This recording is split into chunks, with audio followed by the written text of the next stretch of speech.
मुलुकको अर्थतन्त्रमा संरचनागत परिवर्तन जरुरी छ भनेर बहस हुन थालेको धेरै भयो।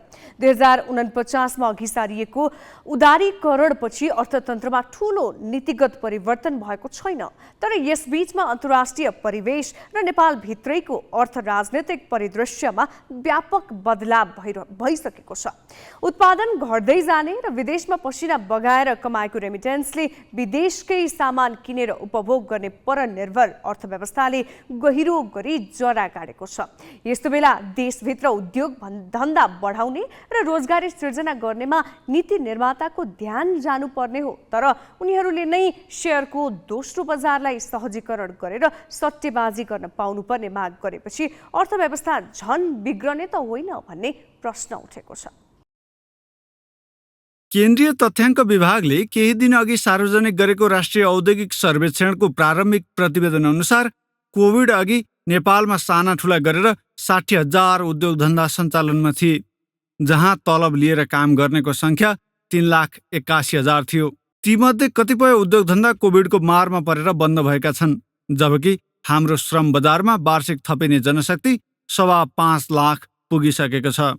यसको मतलब हाम्रो सम्पूर्ण उद्योग धन्दाले एक वर्षमा थपिने श्रम शक्तिलाई नै खपत गर्न सक्ने अवस्था छैन। कुनै बेला अर्थतन्त्रमा 20% नजिक पुग्न लागेको उद्योग क्षेत्रको योगदान अहिले लगातार घटेर 5% मा झरेको छ। करिब 60% नागरिकको गुजारा धान्ने कृषि उत्पादन दिनानुदिन घट्दो छ। अर्थतन्त्रमा कृषिको योगदान घटिरहेको मात्रै होइन, कृषिजन्य वस्तुको आयात बढोत्तरीले विदेशी मुद्राको ढुकुटी त घटिरहेको नै छ। परनिर्भरताले भविष्यमा देशले नै ठूलो सङ्कट सामना गर्नुपर्ने जोखिम बढेको छ। देशमा रोजगारी नपाएर दैनिक 1500 भन्दा बढी युवाले जागिर खोज्दै विदेश भौँतारिन परिरहेको छ। कहिल्यै भोकमरीमा नपरेको मुलुक राष्ट्रिय उत्पादनमा निरन्तरको गिरावटले आउँदो दशक खाद्य सङ्कटको खराब परिस्थितिबाट गुज्रिन पर्ने आकलन हुन थालेको छ। धनी र गरिब बीचको खाडल त्यसरी नै बढ्दैछ। यतातर्फ नीति निर्माता गम्भीर भएको आभास हुन सकेको छैन, तर केही 100 मान्छेले सट्टेबाजीबाट रातारात पैसा कमाउने माध्यम बनेको शेयर बजार उचाल्न उनी नीति निर्माताले आवाज उठाइरहेका छन्। आशा लाग्दा भनिएकै नेताले समेत सट्टेबाजीको बजार बढाउन सदनसम्मै आवाज बुलन्द पार्दै आएका छन्।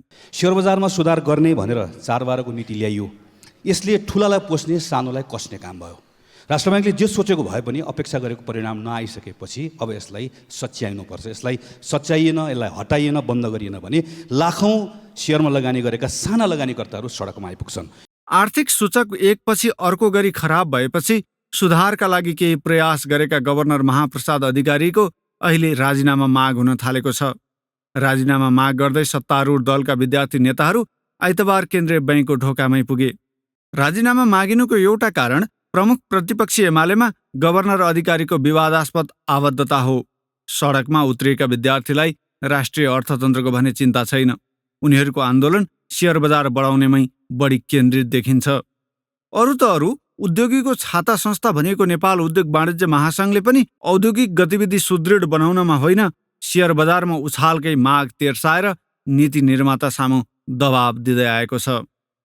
ठुला व्यवसाय भन्दा पनि जुन साना र मझौला जुन लगानीकर्ता स्टक मार्केटमा छन् उनीहरूलाई एउटा लर्निङ एक्सपिरियन्स पनि भइसकेको छ। तर अब उनीहरूलाई एउटा सेफ ल्यान्डिङ गर्ने गरी कसरी राहत दिन सकिन्छ, कसरी उनीहरूलाई यसमा उनीहरूको समस्यालाई एड्रेस गर्न सकिन्छ, यो कुरा मौद्रिक नीतिमा आओस् भन्ने हाम्रो चाहना रहेको छ। सिडिएस एन्ड क्लियरिङ लिमिटेडको आँकडा अनुसार नेपालमा डिम्याट खाता सङ्ख्या 52,60,000 छ, तर ती सबै खातावालाले दोस्रो बजारमा कारोबार गर्दैनन्।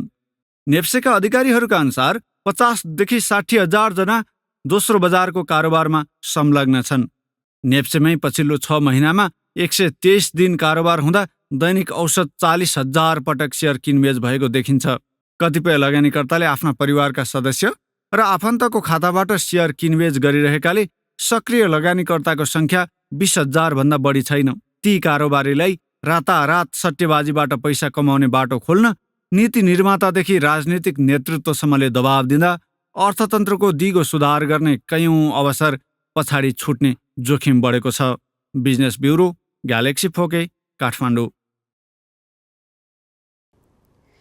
शेयर कारोबारीलाई रातारात सट्टेबाजीबाट पैसा कमाउने बाटो खोल्न नीति निर्मातादेखि राजनैतिक नेतृत्वसम्मले दबाब दिनुलाई कसरी लिने? आर्थिक सूचकले शेयर बजार अझै बढ्ने सङ्केत गर्छन्। पढे लेखेका इन्फ्लुएन्सर, प्रोफेसर, सरकारी कर्मचारी, राजनीतिज्ञ सबैले इन्भेस्ट गरेका छन् त्यहाँ। यो सानो मुलुक हो, सानो मुलुकमा यी सबै ग्रुपहरू त्यसमा इन्भेस्ट गरिसके त्यो त इन्फ्लुएन्सियल भइहाल्छ। र साइकोलोजी नै त्यस्तो बनाइदिए कि सर्टेन ग्रुप चाहिँ नि के अरे अफ पिपलहरू अथवा इन्स्टिट्युसनहरू यसको विरोधी छन्, त्यो हुनु खराब हो भनिदिए। सेकेन्डरी मार्केटप्रति सबै चिन्तित भए। त्यो के भयो, त्यसले नेपालमा एक किसिमको किन चिन्तित भयो भन्दाखेरि किनकि धेरैको लगानी रहेछ त्यहाँ। अहिले एकमात्र कारण नेपाल राष्ट्र बैंकको 4/12 पोलिसी अथवा अरू यो रिस्क दिने पोलिसी नै नेपालको सबभन्दा स्टक मार्केटको ब्यारियर हो भन्ने कुराको व्यापक हल्ला चलाइएको छ। कुन चाहिँ नि लिस्टेड कम्पनी छ जसको सेयरको प्राइस अचाकली बढ्नु, यिनीहरूले भनेको जस्तै अननेसेसरली बढ्नुपर्ने अवस्था छ र बढेर इन्डेक्स बढ्नुपर्ने अवस्था इकोनोमीको कुन फन्डामेन्टलले भन्दैछ? अहिले के इन्फ्लेसनले भन्दैछ त्यस्तो चिजहरू, कि अहिलेको यो सप्लाई सकले भन्दैछ, कि हाम्रा प्रोडक्टहरूको एक्सपोर्टिङ क्यापासिटी बढिरहेको कुराले भन्छ, कि अथवा डोमेस्टिक कन्जम्सनहरू एकदमै हाई भइरहेको कुराले भन्दैछ? अब हाम्रो इकोनोमीको फन्डामेन्टल यस्तो छ अनि सेयरको प्राइस वात बढ्नुपर्ने अवस्था कहाँबाट आयो?